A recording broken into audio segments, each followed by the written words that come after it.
Assalamualaikum warahmatullahi wabarakatuh. Yang saya hormati Bapak Muhammad Syarif Kholili MPDI selaku dosen pengampu pada mata kuliah Pemikiran Modern dalam Islam.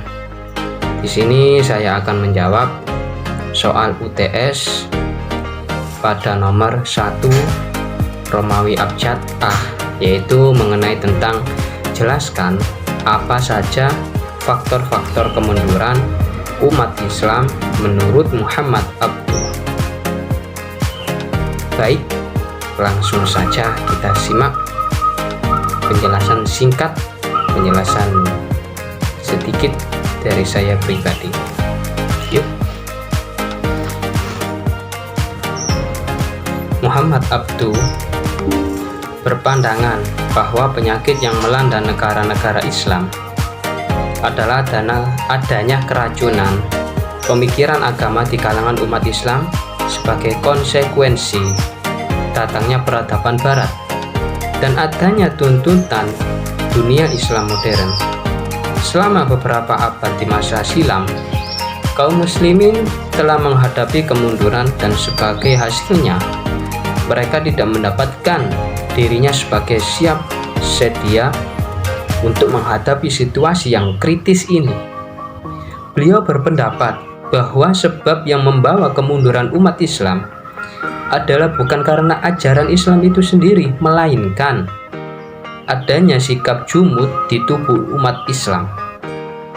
Dan jumud sendiri yaitu keadaan membeku atau statis, sehingga umat Islam tidak mau menerima perubahan yang dengannya membawa bibit kepada kemunduran umat saat ini. Ia menerangkan bahwa sikap jumud dibawa ke tubuh Islam oleh orang-orang yang bukan Arab yang merampas puncak kekuasaan politik di dunia Islam pada saat itu. Mereka juga membawa faham animisme, tidak mementingkan pemakaian akal jahil dan tidak kenal ilmu pengetahuan sama sekali. Rakyat harus dibutakan dalam hal ilmu pengetahuan agar tetap bodoh dan tunduk pada pemerintah.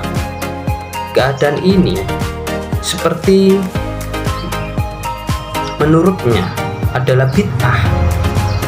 Maksudnya bid'ah ke dalam tubuh Islam lah yang membawa umat lepas dari ajaran Islam yang sesungguhnya untuk menyelesaikan masalah ini.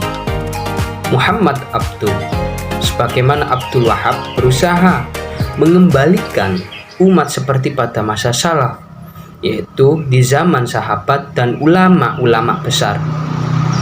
Namun yang membedakan faham Abduh dengan Abdul Wahab adalah umat tidak cukup hanya kembali kepada ajaran-ajaran asli itu saja, tetapi ajaran-ajaran itu juga mesti disesuaikan dengan keadaan modern sekarang ini.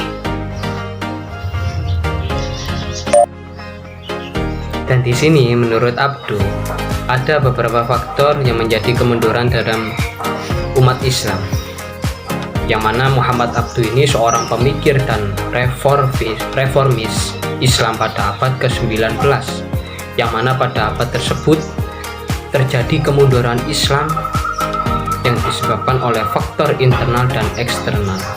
Berikut adalah beberapa faktor yang dia identifikasi. Yang pertama yaitu jumud atau kekakuan pemikiran. Abduh berpendapat bahwa kemunduran bukan disebabkan oleh ajaran Islam itu sendiri, melainkan oleh sikap jumud atau kekakuan tersebut yang mana membeku atau statis dalam tubuh umat Islam pada zaman tersebut. Jumud sendiri menyebabkan ketidakmampuan untuk menerima perubahan dan berpegang teguh pada tradisi kolok. Yang kedua yaitu lemahnya otoritas politik. Otoritas politik yang lemah, baik kesultanan maupun kekhalifahan, dapat mempengaruhi stabilitas dan kemajuan peradaban Islam. Yang ketiga, yaitu pemberontakan dan perpecahan internal, yang mana dalam hal ini perebutan kekuasaan dan konflik internal menghambat kemajuan dan kohesi umat Islam. Yang keempat, yaitu kemerosotan moral. Dalam hal ini terutama di kalangan penguasa pemerintahan, moral yang lemah dapat merusak peradaban dan menghambat kemajuan. Yang kelima, yaitu hilangnya dinamisme dalam Islam. Stagnasi pembangunan dan kurangnya inovasi dapat menghambat kemajuan umat Islam pada kala itu. Dan yang terakhir, yaitu munculnya dogmatisme dan kekakuan dalam pemikiran umat Islam,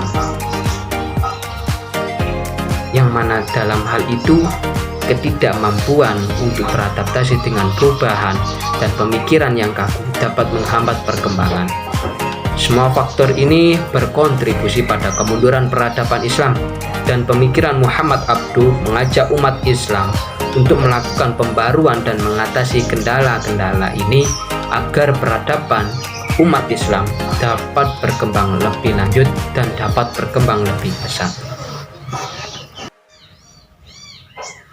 Baik, cukup sekian penjelasan mengenai faktor-faktor kemunduran Islam menurut Muhammad Abduh tadi. Bila mana dalam penjelasan tadi ada kesalahan atau kurang jelas informasinya, dan pasti banyak kurangnya juga, saya selaku mahasiswa memohon maaf yang sebesar-sebesarnya. Kurang lebihnya saya akhiri. Wallahul muwaffiq ila aqwamit thoriq. Wassalamualaikum warahmatullahi wabarakatuh.